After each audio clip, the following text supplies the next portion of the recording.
বন বিভাগ তার দখলকৃত বনাঞ্চল থেকে দখল তুলতে পারবে না। কেন তুলতে পারবে না? কারণ এখানে গরিব মানুষেরা থাকে। আচ্ছা আমাকে বলেন, বন কি একটা আশ্রয়ন প্রকল্পের জায়গা? প্রতিটা জেলায় জেলায় কিন্তু খাস জমি পতিত পড়ে আছে, সেগুলো অন্যেরা দখল করে রাখে। সেখানে আপনারা আশ্রয় দেন, তাহলে তো আমার নদীর মধ্যে থেকে আমি কোনোদিন দখল তুলতে পারবো না। এই যে একটা রাজনীতি, যে এদেরকে সামনে এনে দিয়ে আসলে দখল বাণিজ্য বজিয়ে রাখা, এইখান থেকেও তো আমাদের আসতে হবে সরে।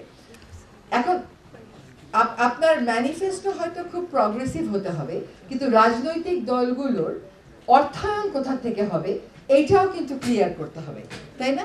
তাহলে তো দেখা যাবে কি পরিবেশ বিধ্বংসীকারীরাই গিয়ে, যেমন গত পার্লামেন্টে আমরা দেখেছিলাম, আমি 24 না 18 আমার মনে নাই, যে ব্যবসায়ীদের মধ্যে প্রায় 70% ছিল সংসদ সদস্য ব্যবসায়ী। তাই যদি হয় তাহলে তো ব্যবসায়ী সবচেয়ে আগে চলে আসবে। কাজে এইখানে আমাদেরকে একটা অর্থায়নের বিষয়টাও কিন্তু স্পষ্ট করতে হবে, যে আমি আমার অর্থায়নটা কোথা থেকে নিচ্ছি। সেখানে পরিবেশ বিধ্বংসী কেউ আমাকে অর্থায়ন করছে কিনা, তাহলে আমার রাজনৈতিক মডেল কি হবে ওখান থেকে তো বোঝাই যায়। তাহলে ম্যানিফেস্টো তো ভালো ভালো কথা লিখতে পারবো, কিন্তু বাস্তবায়নটা করতে পারবো না।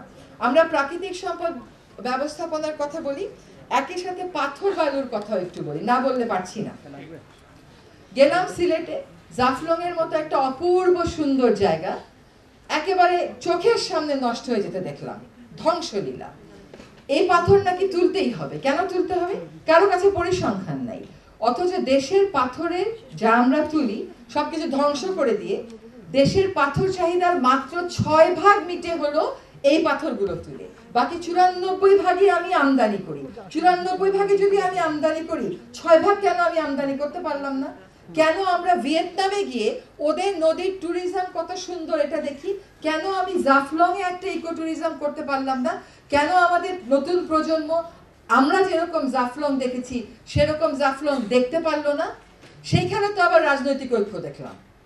সবাই এখানে ম্যানিফেস্টোতে আমরা কথা বলতেছি, আমরা 2 জন উপদেষ্টা গেলাম, সেখানে যাই হোক যা হওয়ার তা হলো, এটা হওয়ারই কথা। আপনি যখন ন্যস্ত স্বার্থ গোষ্ঠীর স্বার্থে আঘাত দেবেন, আপনাকে এরকম আঘাত প্রতিঘাতের ভিতর যেতে হবে। সেখানে কিন্তু আবার পাথর উত্তোলনের ব্যাপারে সর্বদলীয় ঐক্য দেখলাম। সেখানে কিন্তু দেখলাম না যে আমরা জাফলং রক্ষা করব, পাথর 6%ই তো আমরা আমদানি করে আনবো। কিন্তু দেখেন এই 4টা বছর পাথর আমদানি কিন্তু আমরা পাথর উত্তোলন কিন্তু আমরা বন্ধ রাখতে পেরেছিলাম জাফলং এ, আর এখন আমি উপদেষ্টা, এখন এই পাথর উত্তোলন বন্ধ রাখতে পারলাম না। এই হচ্ছে আমাদের বাস্তবতা। আমরা কেন দেশের উন্নয়নের বিরুদ্ধে কথা বলবো, কিন্তু জাফলংটাকে ধ্বংস করে দিয়ে কিসের উন্নয়ন হচ্ছে, কার উন্নয়ন হচ্ছে? আজকে যদি ওখানে পাথর তোলা না হয়, ইকো ট্যুরিজম হয়, আমি আপনাকে বলে দিচ্ছি, আপনারা সহজ হিসাব করবেন যে ইকো ট্যুরিজম দিয়ে আপনারা কত আয় করে, সরকার কত আয় করে, আর পাথর তুলে সরকার কত আয় করে। এই কম্পারেটিভ অ্যানালাইসিসটা কেউ কখনো করেছে?